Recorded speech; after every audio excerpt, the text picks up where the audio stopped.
Perkenalkan, aku Ijal ya kan. Em, yang akan mengisi di channel Rogers Media.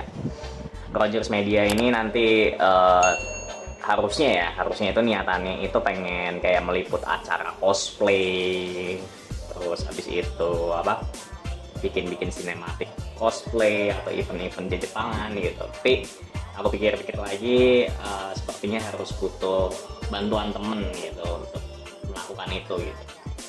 Jadi aku di video ini pengen simple aja sih untuk kontennya, pengen sharing-sharing aja untuk tips-tips atau cara ya untuk memaksimalkan alat ya, tentunya buat teman-teman yang tertarik untuk di bidang fotografi atau videografi yang ingin meliput acara cosplay, event cosplay atau di Jepangan, atau teman-teman pengen memfoto cosplayer idaman teman-teman semuanya, atau cosplayer yang teman-teman cari gitu, atau teman-teman bisa mendapatkan cuan nih. Biasanya teman-teman yang mahasiswa pengen dapat cuan di dunia foto ya, di dunia cosplay gitu. Biasanya cosplayer tuh biasanya pengen narsis, pengen ya kelihatan di sosial media tuh keren gitu. Pastinya butuh banget fotografer. Nah, ini cocok banget buat teman-teman yang ingin ke arah situ dengan budget yang terbatas, alat seadanya, alat yang murah gitu, tapi dengan hasil yang maksimal. Tapi ini satu dulu, aku mau ngasih tips ke teman-teman tentang lensa murah, lensa manual ya. Tapi sebelumnya aku nggak ngeliatin muka aku karena aku nggak punya setup yang bagus, jadi aku ya setupnya ini aja, teman kita namanya Reta kalau nggak salah gitu, dia cosplayer yang aku foto di event ICGP Semarang 2024. Nah, ini lensa murah, lensa manual, jadi ini tidak ada mesinnya, di dalamnya itu tidak ada mesin ya, jadi benar-benar manual. Fokusnya ya fokus manual di situ, bukaan lensanya ya buka lensanya manual gitu, dan juga tidak bisa diharapkan hasil yang bagus untuk lensa ini gitu. Jadi lebih mengandalkan kelebihan di kamera sih sebetulnya. Lensa ini ya, cara untuk memaksimalkannya ya kan, kita bahas satu-satu dulu tentang fitur yang ada di lensa ya. Yang pertama ya kan, untuk cara memaksimalkannya adalah kita lihat di F-nya ya, di F ini kan lensa f1,7, lensa maker, lensa manual. Ini untuk body Canon EOS M. Oke, fokus itu 1,7 35 mm. Kelemahannya sih itu ada di di f1,7 nya, bukaan paling lebarnya ya kan. Di bukaan paling lebarnya ini aku fokusin lagi. Oke, 1,7. Ini kelemahannya di sini. Jadi jangan berharap di bukaan selebar ini dapat hasil yang bagus. Kenapa nggak bagus? Nggak bagusnya itu ya aku udah otak-atik sendiri, berkali-kali coba segala macam cara, dan nggak bisa bagus di f1,7. Hasilnya itu di f1,7 itu dia kurang tajam. Selain kurang tajam, dia warnanya kurang enak gitu. Mungkin karena kurang kontras atau gimana gitu, intinya kurang enak aja gitu.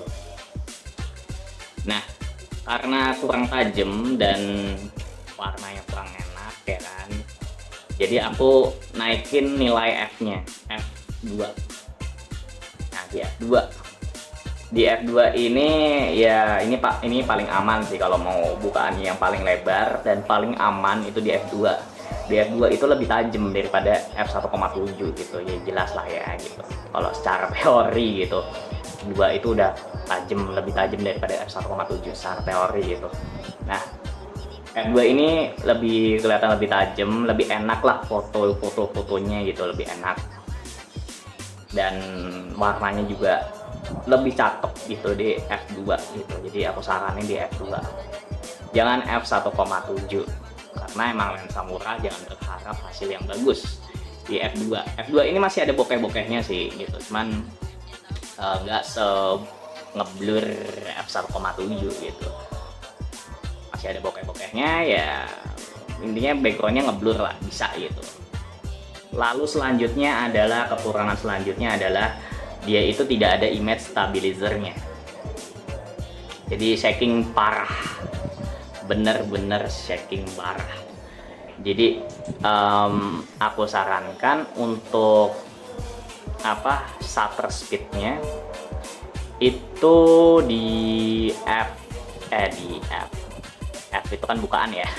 Shutter speednya itu di 200 ke atas. Itu untuk yang ISO, performa ISO-nya bagus. Biasanya performa ISO yang bagus itu di mirrorless sih. Jadi mulai 200 ke atas itu bisa dipakai ISO yang tinggi gitu. ISO yang tinggi itu biasanya itu kalau speed 200 itu tergantung cahaya juga ya. Tergantung cahaya, aku biasanya speed 200, ISO-nya itu antara 800 sampai 1000 gitu, kalau nggak salah ya.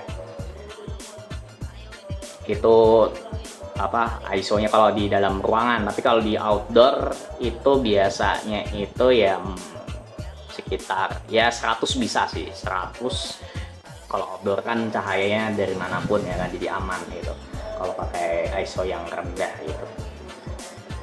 Jadi kalau di indoor ya harus auto dan itu ISO-nya tinggi gitu. Jadi saran aku ya jangan pakai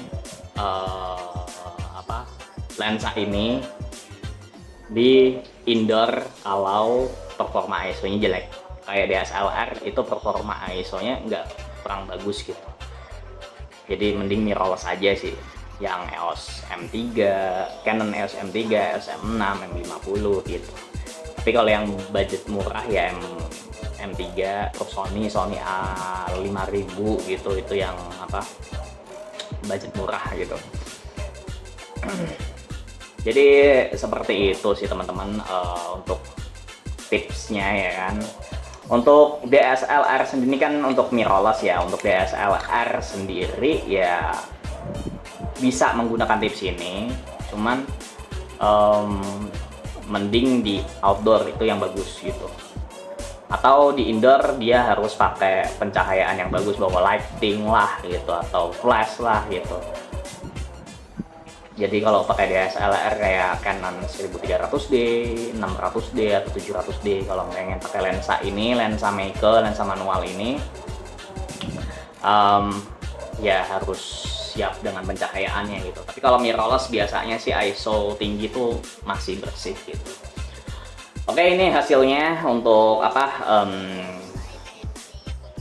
lensa Meike 35mm f1,7. Nah ini nih hasilnya nih, mungkin ya. Ini masih mentahan, belum aku edit.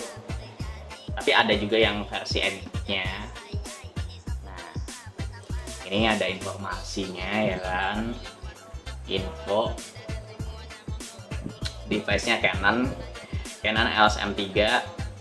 Ini nggak ada keterangan berapa mm karena emang lensanya lensa manual. F-nya juga nggak ada keterangannya karena lensa manual. Nah ini aku pakai speednya 250. Ini tinggi banget, jadi cepat banget cekrek gitu. Dan ISO-nya juga sangat tinggi, ISO 4000. 4000 ya menurut aku masih clean sih, masih oke lah gitu. Oke, ini hasilnya aku liatin yang bener-bener fotonya ya.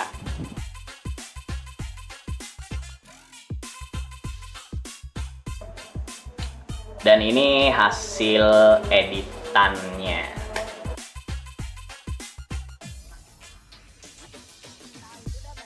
Dan satu lagi, ini dia sebetulnya nggak cuma foto, video juga. Dan ini aku mau spill sedikit saat aku minta bikin video, ya kan, aku videoin, aku fotoin gitu sedikit aja. Ini dia di lokasinya.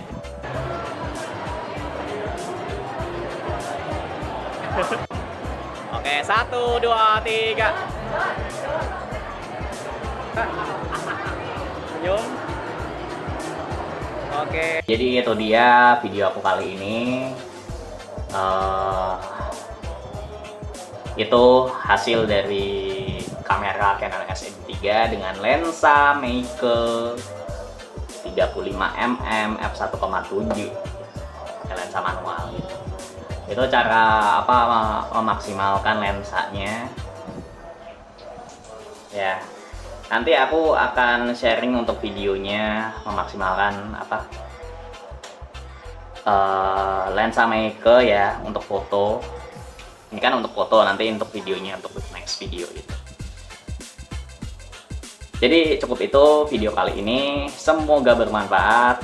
Semoga teman-teman yang punya budget yang terbatas